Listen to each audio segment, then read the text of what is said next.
Olá, aluno, tudo bem? Somos alunos do curso de Licenciatura Plena em Computação da UAB, do primeiro período do Polo Paracatu, no nosso grupo Eloanara Clayton. Essa atividade é referente à disciplina de Fundamentos de Matemática do professor Antônio Almeida, nosso tutor Almir Emílio. A atividade proposta é a gravação de uma videoaula sobre conteúdo de função exponencial ou função quadrática com aplicação de software. Então, a função exponencial é aquela que é variável e está no expoente cuja base é sempre maior que zero e diferente de 1. Essas restrições são necessárias, pois 1 elevado a qualquer número resulta em 1.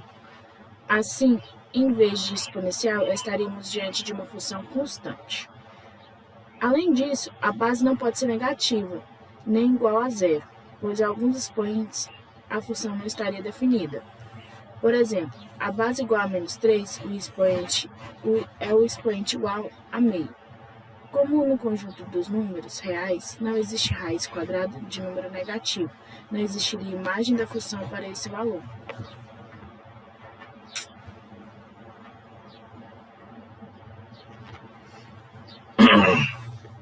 O gráfico dessa função passa pelo plano 0 e 1.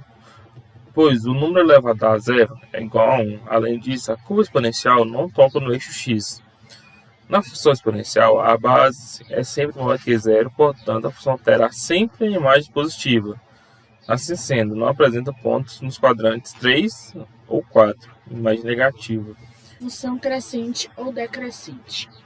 A função exponencial pode ser crescente ou decrescente. Será crescente quando a base for maior que 1. Por exemplo, a função y igual a 2 elevado a x. É uma função crescente. Para constatar que essa função é crescente, atribuímos os valores para x no expoente da função e encontramos a sua imagem, os valores encontrados aqui na tabela abaixo.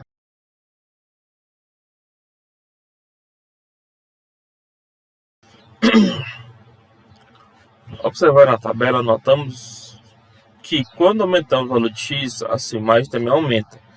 Abaixo apresentamos o gráfico da função.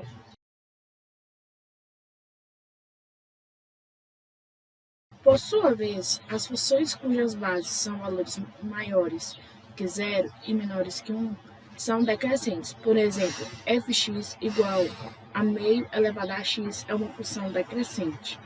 Calculamos a imagem de alguns valores de x e o resultado está na tabela aqui abaixo. Notamos para que essa função, enquanto os valores de x aumentam, os valores das respectivas imagens diminuem. Desta forma, constatamos que a função fx igual a meio elevado a x é uma função decrescente. Com os valores encontrados na tabela, traçamos o gráfico dessa função. Note que quanto maior x, mais perto de zero a curva exponencial fica.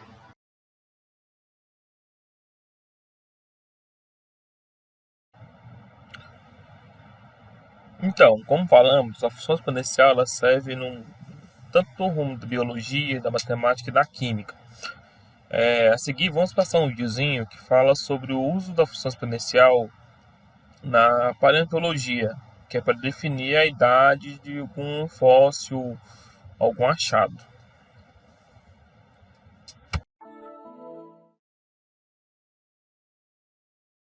O carbono 14, um dos elementos químicos encontrados nos organismos vivos, é usado na datação de fósseis. O nitrogênio presente na atmosfera é atingido por nêutrons e, por meio de uma reação química, forma o carbono 14, um isótopo radioativo do carbono 12. O carbono 14 reage com o oxigênio da atmosfera e forma o dióxido de carbono, que é absorvido por vegetais e por outros seres vivos. Ao longo da vida de um indivíduo, as reações metabólicas fixam o carbono 14 em seu organismo, mantendo a porcentagem desse elemento e a do carbono 12 em equilíbrio. Quando o indivíduo morre, o acúmulo de carbono 14 deixa de ocorrer, mas o decaimento radioativo continua. Assim, por meio de medições desse decaimento, é possível fazer as datações. como a desintegração do carbono 14 ocorre a uma taxa constante, a massa remanescente desse isótopo em cada instante pode ser representada por uma função exponencial decrescente. O parâmetro usado na datação é a meia-vida, que no caso do carbono 14 é de 5.730 anos. Esse é o tempo necessário para que a massa do carbono 14 se reduza à metade. Esse dado permitiu constatar, por exemplo, que a massa do carbono 14 em flautas de osso encontradas na China equivalia a 32,8% da que existiria se elas tivessem sido confeccionadas recentemente.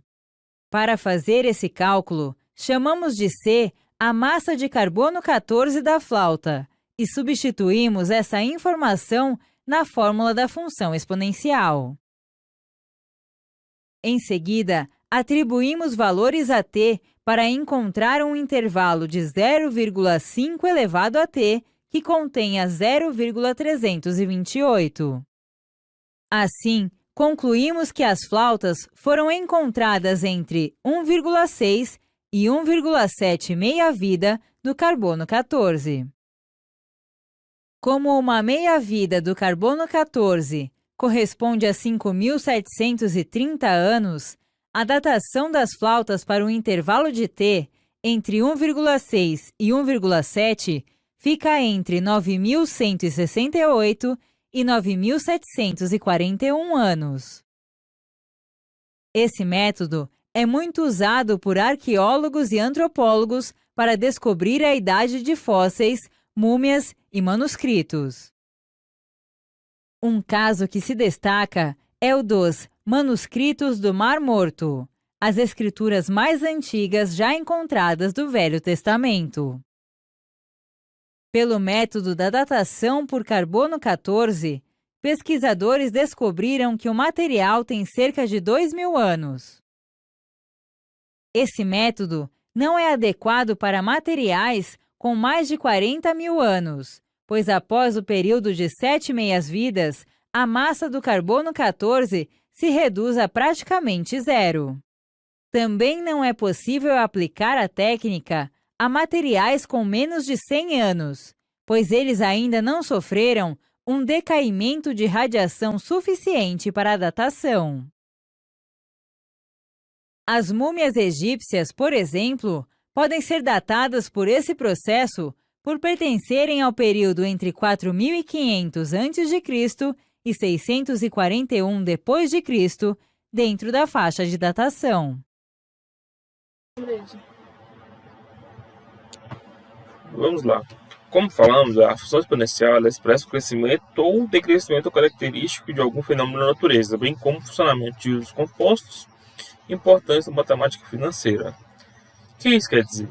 Que a função exponencial ela é usada para poder fazer cálculos de bactérias, cálculo de Juros monetários. isso, cálculo de uma certa espécie da natureza que consegue fazer a função exponencial para ter uma base do que quantos tem na natureza. O quanto que esse vírus está propagando também, calculado por uma função exponencial. Isso. Ela sempre, lembrando que ela sempre tem a base diferente de 1 e maior do que 0. E dessa forma você consegue ver a quantidade de aumento ou decrescimento de uma determinada coisa. Seria juros, falou, um vírus, uma espécie de animal, essas coisas assim.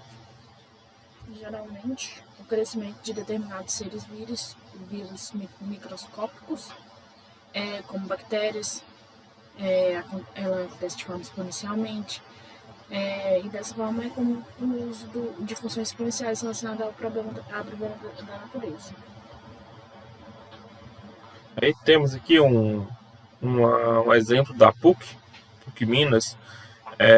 O número de bactérias em um meio duplica de hora em hora. Se inicialmente existem 8 bactérias no meio, ao fim de 10 horas o número de bactérias será. Aí vamos fazer a função exponencial que vai indicar a quantidade.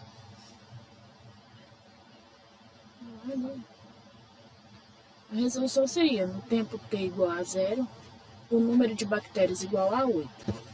No tempo t igual a 1, o número de bactérias dado por 8,2 é igual a 16. No tempo 2, o número de bactérias é dado por 8,2 vezes 2. Igual a 32. Assim, no tempo x, o número de bactérias é dado por número igual a 8 vezes 2 é 2. Elevado. Agora eu vou... É elevado. É elevado? É. Não. É função exponencial, tá fazendo um expoente ali. É porque geralmente ela fica lá em cima, então. É. 1, 2, 3. A resolução seria, no tempo t igual a 0, o número de bactérias é igual a 8. No tempo 1, o número de bactérias é dado 8 elevado a 2 igual a 16. No tempo 2, o número de bactérias é dado por 8 elevado a 2 vezes 2 igual a 32.